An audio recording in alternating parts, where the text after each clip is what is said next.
I don't need to say anything, do I?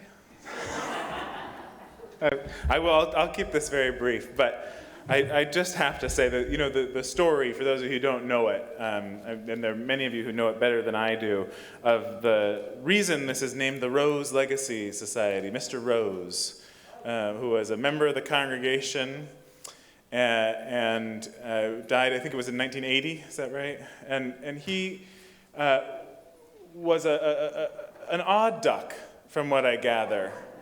Eccentric, had a way with children, but strange and disheveled, maybe disorganized as a person.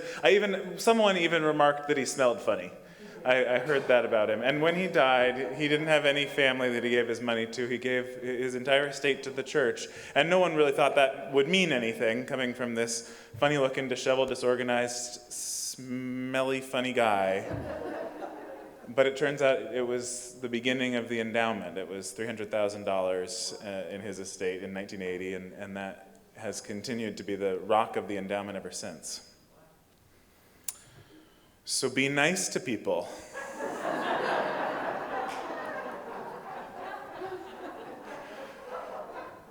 We don't have time for me to tell you about the Valdensians. I really wanted to tell you about the Valdensians, but next time, Peter Waldo and the Italian Reformation of the 12th century it's a really interesting story, but you'll have to come back. Instead, I just have to open a suitcase because we're doing this thing with suitcases, and I wanted to make sure that continued on. And for this, I really wanted to have a suitcase just full of money, but the budget stewardship pledge was good, but not that good. We have Monopoly money. And it's here in the suitcase because it's actually, I think it's one of the tenets of the market god. Do you know about the market god? The market god is the religion we need to be worried about these days. The market god says human beings are inherently selfish, primarily motivated by self-interest.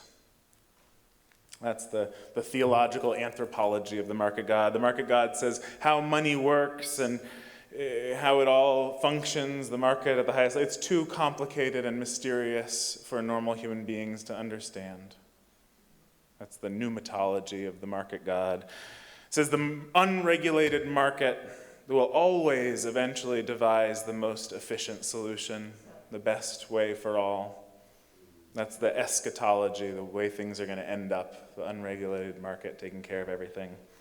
And one of the practices, we could go on, there's theologians doing this work right now of really trying to explain this invisible religion, this religion that is dominating our culture today.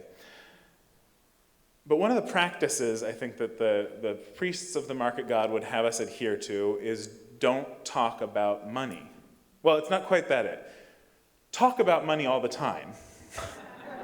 About how much things cost and how worried we are about it, but don't talk about how much money you have or how much money you make.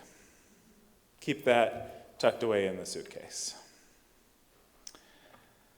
And I'm grateful for those who are willing to stand up in front of the congregation and say, we have some wealth and we'd like to give it to the congregation, at least some of it, when we pass on.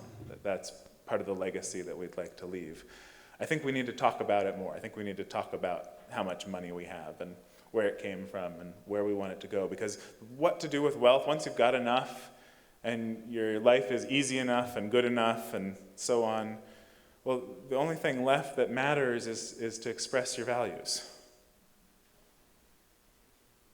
And so I hope that so many of us will continue to be inspired by Mr. Rose, by everybody standing up here today, and to make our wealth mean what we feel, to make our wealth real in the world for the values that we stand on. To do this will change our understanding of legacy from the individual legacy, naming big buildings after ourselves or having foundations that will exist in perpetuity to do a narrow cause that we thought was the right thing at the time, from an individual sense of legacy to a collective understanding of legacy, to a circle of legacy that keeps it whole for our children and our children's children. So I'll end before I invite you to pass the plate virtually. End with a quote from the poet Adrian Rich, one that many of you know well. It's in the back of that hymnal. My heart is moved by all I cannot save. So much has been destroyed. I have to cast my lot with those who, age after age, perversely, with no extraordinary power, reconstitute the world. I'm glad to have cast my lot with such as those.